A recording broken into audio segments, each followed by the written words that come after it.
memorandum ki submit dipen hi hinsimdo inkatin sawang asaw zabin hizongle aina ngai thi movin lang memorandum lamka the 24 July 2024 to Shri Amit Shah, Union Home Minister of India, New Delhi. Subject: request for commissioning a special investigation team to be constituted and monitored by the Honorable Supreme Court against the extrajudicial action of Assam Police jurisdiction in regards to the death of 3 youth from Kuki-Zo community in Assam. Sir, the Kuki-Zo women submit this memorandum for your kind consideration to initiate an investigation into the extrajudicial killing of 3 youths in Kasar district of Assam on the 16th July 2024.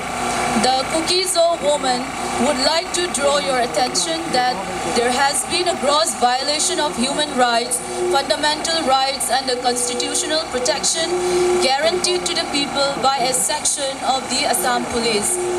This regarding the rules and procedures established by the law, the Assam Police has attempted to cover up the extrajudicial killing to protect itself despite the compelling evidence which is conclusive of the allegation made against it by the victim's family that it was a fake and staged encounter.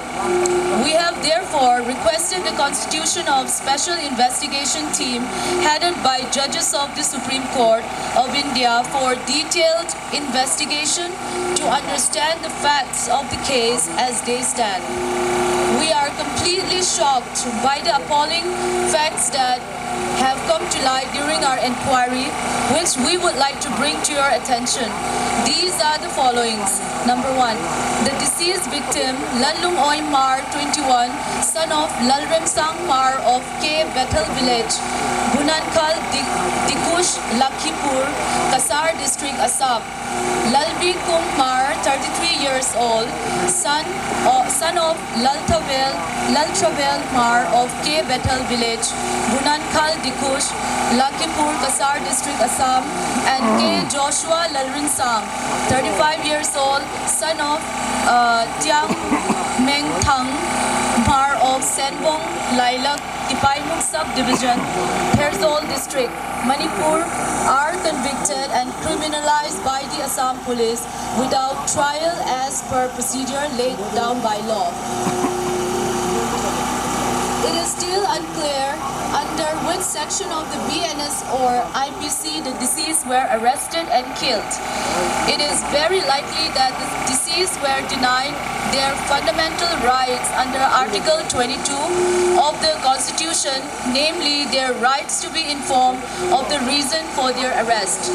The Assam Police did not produce the deceased youth before the nearest magistrate within 24 hours, which is complete violation of the procedure to be followed and laid down for every arrest. Instead, the Assam Police kept the deceased youth in police custody till the next day. The family members, friends and relatives of the deceased have given sworn testimony indicating that they were not informed of their arrest. Their failure to notify them of the arrest is a violation of another fundamental rights guaranteed under Article 22(2), which provide individuals with the right to inform their loved ones about their arrest and the reason behind it. They were denied their fundamental rights to consult legal aid of their choice, although it is learned that they had spent the night at the police station.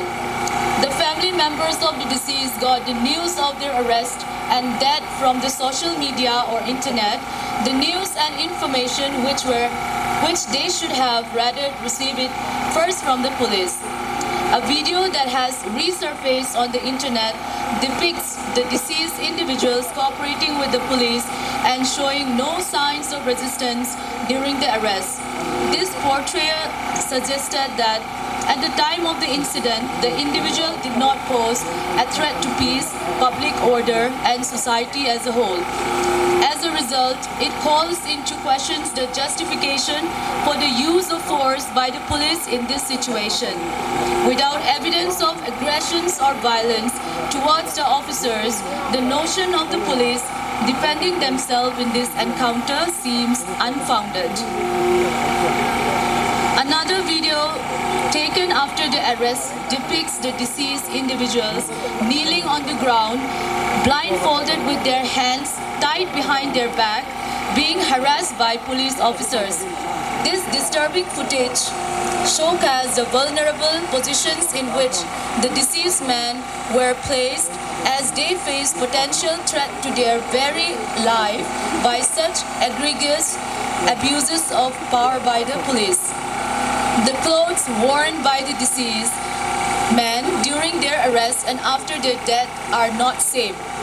Aside from the violation of the above-mentioned fundamental rights and protection given by the law to the suspect, it is evidence that the deceased youth were denied the rights to equality under Article 14 of the Constitution. They were denied the right to avail the protection and benefits other suspects enjoys, and they were denied the right to fair trial guaranteed to them by the Constitution under Article 21.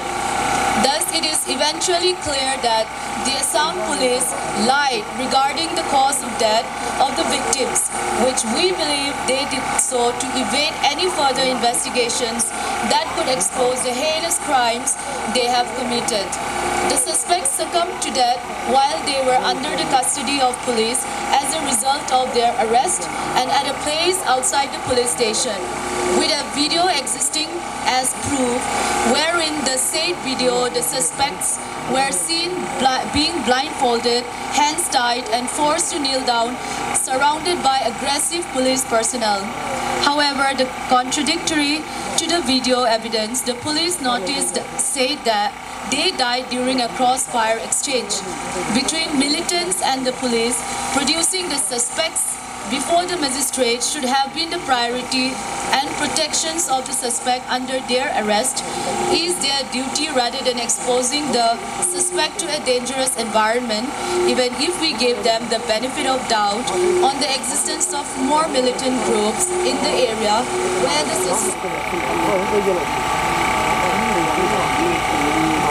death of the suspects.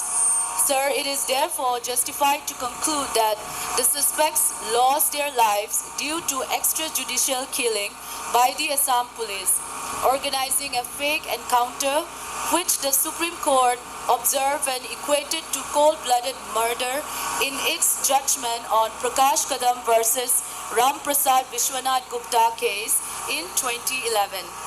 The above finding leads to the conclusion that there were widespread violation of fundamental rights and human rights guaranteed under the Constitution against the arrest suspects since the arrest and even after their death. In this case, the Assam Police violated the supremacy of the Constitution and the rule of law. Inadequate measures are not taken that could deter other police force in the country. It will serve as a green light for other unethical police forces to misuse their power and authority. Unethical police personnel like them pose a threat to democracy, the Constitution, and the citizens.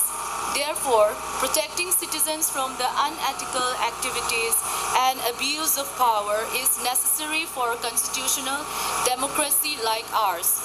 Since the cause of their death is being recorded by the police as death succumbed during a crossfire firing, it became increasingly challenging for any investigation agency to delve deeper into the matter. Despite the overwhelming evidence, the suspect's human and fundamental rights remain unchecked.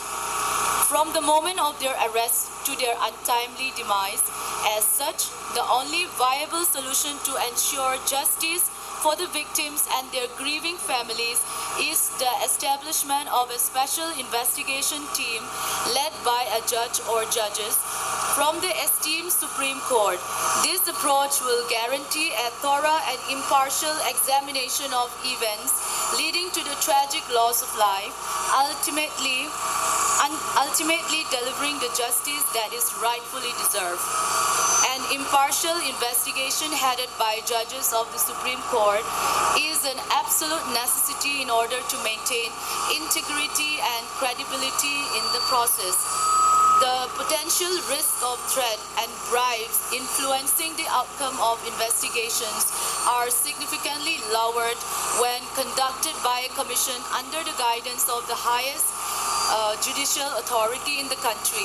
Such a commission would serve as a powerful deterrent against corrupt practices within the police fraternity, preventing them from wielding unchecked power over the lives of citizens.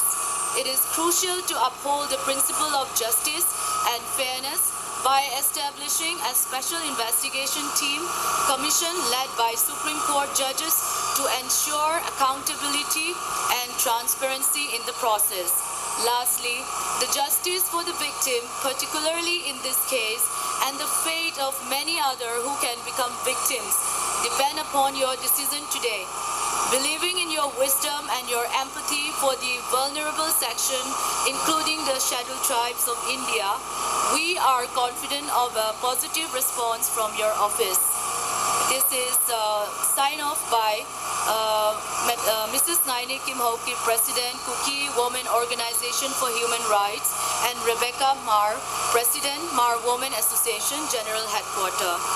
And this is also copied to Chairperson, National Commission for Human Rights for their information and necessary actions. Thank you.